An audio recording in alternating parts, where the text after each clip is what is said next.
If you're over 50, there's a silent change happening inside your body right now, and most men don't realize it until it starts waking them up in the middle of the night. At first, it seems small, a weaker stream, more urgency, that annoying feeling that your bladder never fully empties. You tell yourself it's normal, just age, just stress, just drinking too much water before bed. But what if those changes are not random at all? What if your prostate is responding to 4 specific biological problems, and what you eat every day can either make those problems worse or start calming them down? Because most men are told they only have 3 options: ignore it, take medication, or eventually talk about surgery. But that leaves out one important possibility: that daily food choices may be shaping what your prostate does far more than most people realize. And today, we're breaking down a 4-food daily routine that has gotten attention because of how it targets the actual mechanisms behind prostate enlargement. Not a miracle cure, not hype, not some exotic supplement nobody can pronounce, just 4 regular foods, and why the combination may matter more than any one of them alone. Stay with me, because the biggest mistake men make is hearing one of these foods and thinking, great, I'll just eat that one. That is exactly why most people don't get real results. Let's get something straight first. An aging prostate is common, but common does not mean harmless, and it definitely does not mean untouchable. A lot of men treat prostate symptoms like bad weather.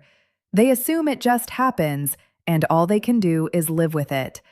But the body doesn't work like random weather. It works through systems, signals, triggers, patterns. And when symptoms begin showing up, especially weaker urinary flow, more frequent urination, or waking several times at night, that usually means something inside the system is pushing the prostate in the wrong direction. That direction is not driven by one single cause.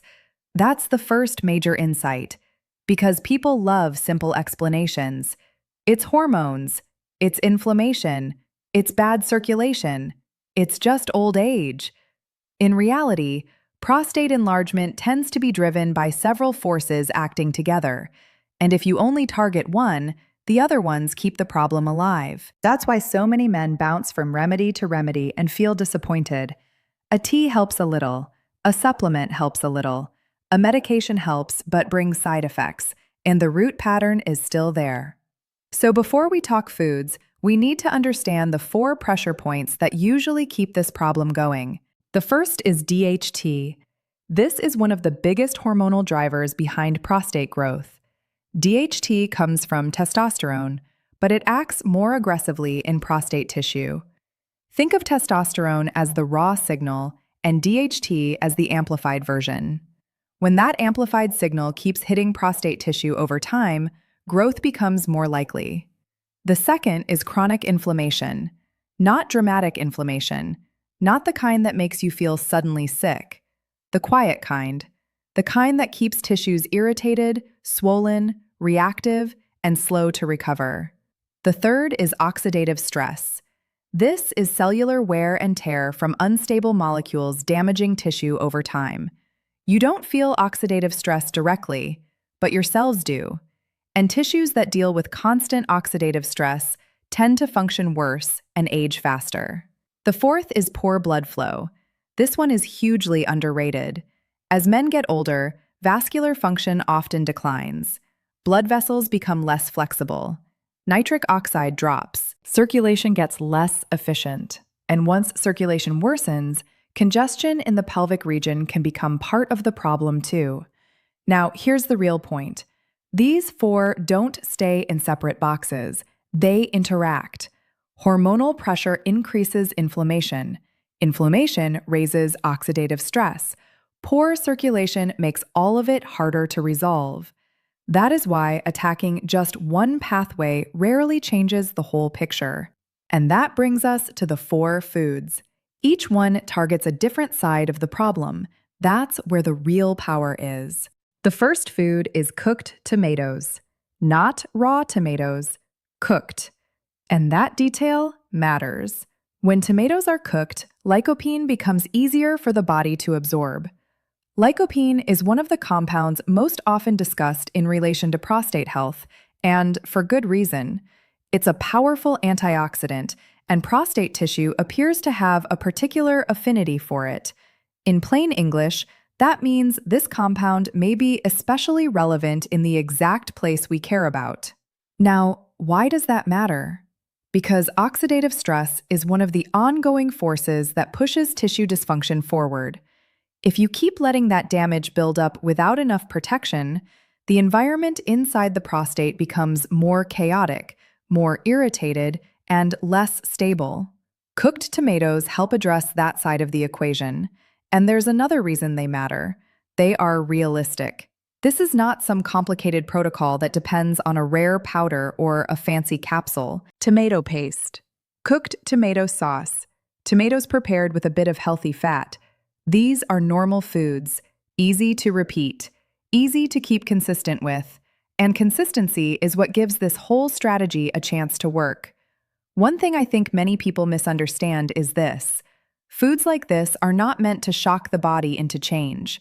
They are meant to quietly reshape the environment over time. That's how real nutrition usually works, not dramatically, but steadily. The second food is pumpkin seeds. This is where the protocol starts targeting the hormonal side more directly. Pumpkin seeds contain plant compounds, especially phytosterols like beta-sitosterol, that are often discussed for their role in supporting urinary and prostate health. What makes them interesting is that they may help influence the pathway involved in converting testosterone into DHT. And remember, DHT is one of the key growth signals for the prostate. So while tomatoes help on the oxidative side, pumpkin seeds may help turn down part of the hormonal pressure.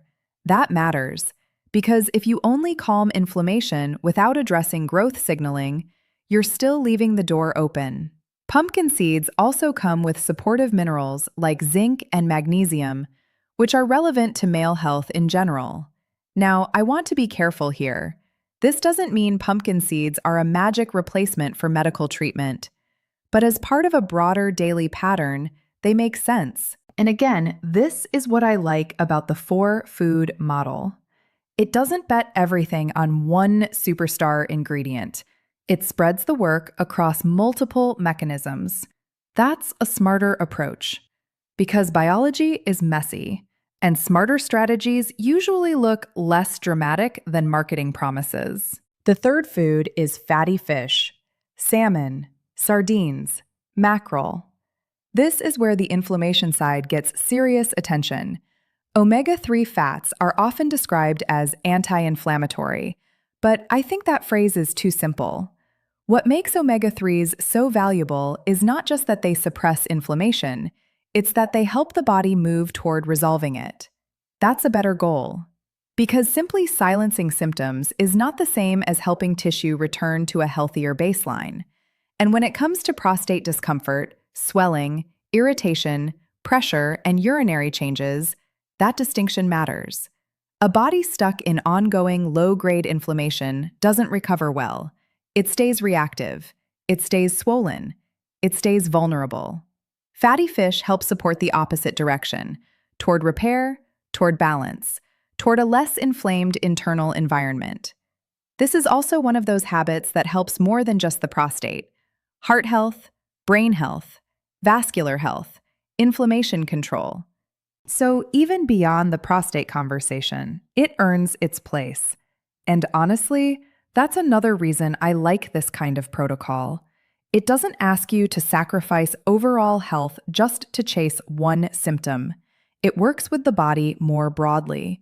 That tends to be a better long-term strategy. The fourth food is beets. And in many ways, this is the most immediately interesting one. Because beets support nitric oxide production, and nitric oxide plays a major role in blood vessel function. When nitric oxide is working well, blood vessels relax more effectively, circulation improves, tissues receive better blood flow, and that matters a lot more than many people realize. Poor circulation doesn't just affect the heart or the legs, It can affect pelvic tissues too. And when circulation is poor, congestion becomes harder to clear. The prostate doesn't function in isolation. It exists inside a vascular environment. So if that environment improves, symptoms may improve too. What makes beets especially appealing is that this mechanism can be relatively fast compared to some nutrition strategies. Not because it's magic, but because vascular changes can happen sooner than structural changes. That's an important distinction.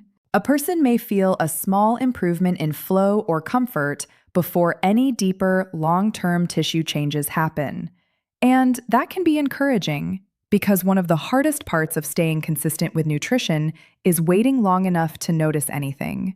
So if beets help create earlier wins, that may help people stay on track with the full routine. Now we get to the most important lesson in this entire discussion. The magic is not in finding the single best food. The real advantage is in the combination. This is where people mess it up. They hear about tomatoes and ignore the rest. Or they buy pumpkin seeds for a week and expect a transformation. Or they take fish oil while still doing nothing else. That mindset is exactly why results stay small. Because these foods are not all doing the same job. Cooked tomatoes mainly help with oxidative damage. Pumpkin seeds help support the hormonal side. Fatty fish help address inflammation. Beets help circulation and vascular function. Take away one of those, and one of the 4 pressure points stays more active. That means the system is still under stress. This is bigger than prostate health, actually. It's a lesson about how the body works. Most real health improvements come from coordinated, small actions, not one heroic intervention. And to me, that's the strongest part of this idea. It's not flashy. It's not designed for marketing. It's designed around biological logic. That makes it more believable and more useful. So what should someone realistically expect? Not a miracle, not instant reversal, but possibly meaningful early changes if they stay consistent. Some men may notice reduced urgency first. Some may notice fewer nighttime trips. Some may feel a slightly stronger stream. The key is that these changes are often gradual, not dramatic, and that's fine. In fact, gradual improvement is often more trustworthy than dramatic claims, because real physiology usually shifts by trend, not by explosion. 30 days is enough to notice direction. It may not be enough for full transformation, but it's enough to see whether the body is responding. And once you see progress, it becomes easier to continue. That's why I think tracking matters. Notice how often you wake up. Notice the strength of your stream. Notice urgency. Notice whether that heavy, irritated feeling is improving. Because people are bad at remembering subtle changes unless they write them down. And when they don't track, they often quit too early. Now, let's be balanced. The original idea is useful because it highlights a practical, food-based, multi-pathway approach. That's a strength. But there's also something viewers need to keep in mind. Food is supportive. It is not a guarantee. It is not a substitute for proper diagnosis. If someone has severe symptoms, blood in the urine, pain, infection signs, or rapidly worsening urinary retention, this is not the moment to experiment casually and hope for the best. Medical evaluation matters. Also, not every man's prostate symptoms come from exactly the same mix of factors. Some cases are driven more strongly by inflammation, others more by hormonal patterns, others by broader metabolic or vascular decline. So rather than treating this like a rigid formula, I think the smarter way to view it is this. This 4-food routine is a highly practical foundation. A foundation is not the whole house, but without a good foundation, everything else becomes harder. That is the right mental model. So here's the big takeaway. Your prostate is probably not changing because of one single issue. It's being shaped by a combination of hormonal pressure, chronic inflammation, oxidative stress, and declining circulation. And that's exactly why random one-off solutions usually disappoint. This 4-food approach stands out because it respects how the body actually works. Not one cause, not one answer, a system. Cooked tomatoes for oxidative stress, pumpkin seeds for hormonal support, fatty fish for inflammation, beets for blood flow. 4 simple foods, 4 different targets, 1 smarter pattern. Will that solve everything for every man? No. But could it meaningfully support prostate health and help reduce symptoms when done consistently? Yes, that's a much more reasonable and powerful takeaway. Because in the end, better health usually doesn't come from one dramatic decision. It comes from repeated choices that pull the body in a better direction, quietly, daily, over time. And if there's one thing worth paying attention to after 50, it's this. The body often whispers before it screams. The question is whether you notice the whisper early enough to respond. And that's why, in the next part, it makes sense to look at the warning signs many men brush off for too long. Because once you understand what to eat, the next step is recognizing when your prostate is asking for help before it becomes impossible to ignore.